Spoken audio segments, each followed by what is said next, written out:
So, hello, my name is Regina Lester, and this is video journal 3, Help the Helper. Question number 1, inquiry. A pet peeve that I have is that I do not like for people to touch my things or misorganize my things. It really irks my soul when people misplace my things.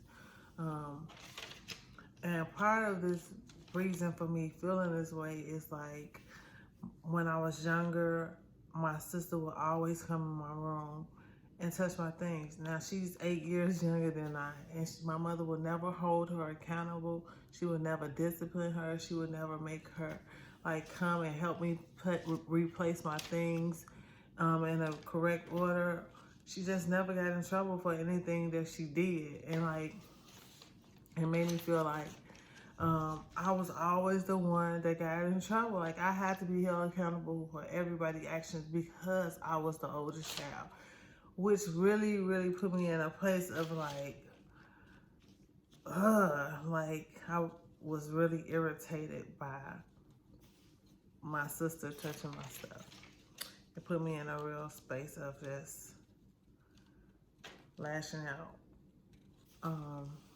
Now I can say if my kids or if a child or something, I would not lash out on the child, but I would feel some type of irritation by people misplacing my things.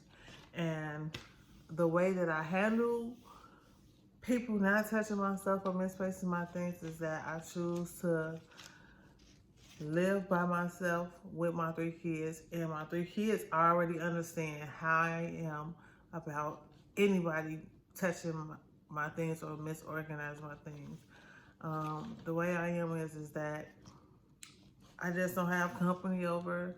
I'm always going to someone else's house, and that's just how I deal with it. I just completely avoid people coming to my the place that I live in, because I don't want my things to be misorganized or misplaced.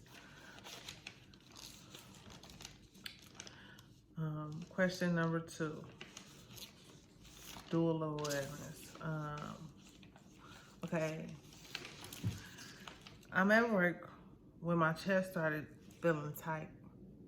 My eyes began running tears, and I began to cough. I turned around and I noticed that there was a spill of bleach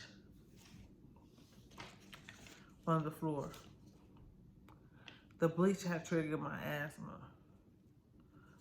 I began to feel upset and annoyed and disgusted by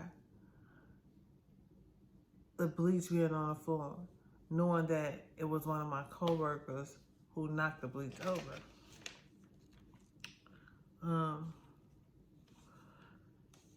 I felt disgusted and upset because going back to my childhood, my brother and my sister would always do things they would spray chemicals or do stuff knowing that I had asthma and knowing that my asthma could be triggered, but they didn't care. So they just didn't have any regards for how I felt or what was going on with my body physically. So by my coworker not acting quickly and knowing that it's kids on the unit as well as it's triggering my asthma, I became irritated and disgusted by his actions. And it came from the way my brother and my sister treated me as a child.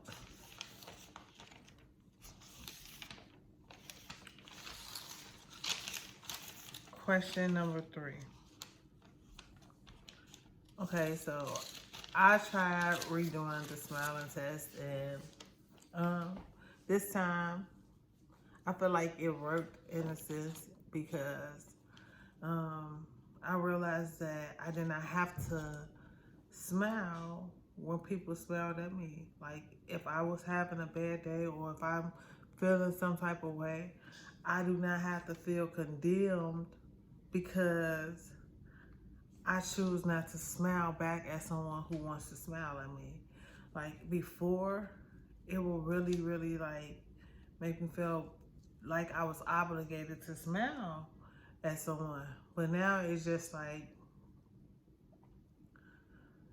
me telling myself that I don't have to smile back. And it doesn't mean that I'm being mean. It doesn't mean that I'm being rude towards the person. It just means that right now I'm not in the space to smile back. I became really comfortable with telling myself that. And I don't know, I felt a sense of a newer, confident me. I felt more confident as a woman to be able to be okay and not feel obligated to smile back, or just in general, like women feel obligated because men are usually superior to them. So if I was to smile back, like I felt obligated to smile back if it was a male, it just made me feel really good to know that I wasn't being offensive, I wasn't being rude, I just didn't feel like smiling. I felt okay with doing it. And for question number 4, a cleansing ritual that I decided to do was for my job. Like sometimes dealing with children who have autism can be one of the most rewarding jobs and one of the most stressful jobs there is. Going to work, I have to deal with not just the children, their behaviors, but I also have to deal with like the higher ups behaviors, attitudes, any way that they feel me as someone just as a regular employee there, they feel like I'm just, they can just basically say and do whatever they want to people who are under them. But what they don't understand is that we all have like degrees and we all come from like some type of background where we have some type of education behind us. So I decided that every day when I got ready to leave out the door, I was going to go into the washroom and wash my hands. And when I started washing my hands, it was to symbolize me leaving work at work. And I would say to myself, I'm leaving work at work. And I found it very helpful. Like I was able to detach myself from actually leaving work and still going home and thinking about work. It really helped me in being able to come home, get rest, and be able to get up the next morning to go back to the job where I knew that I was going to have to deal with some type of negativity. But washing my hands every day before I left the job has worked, and I'm going to continue to do it. And this concludes my video journal number 3. My name is Regina Lester. Bye.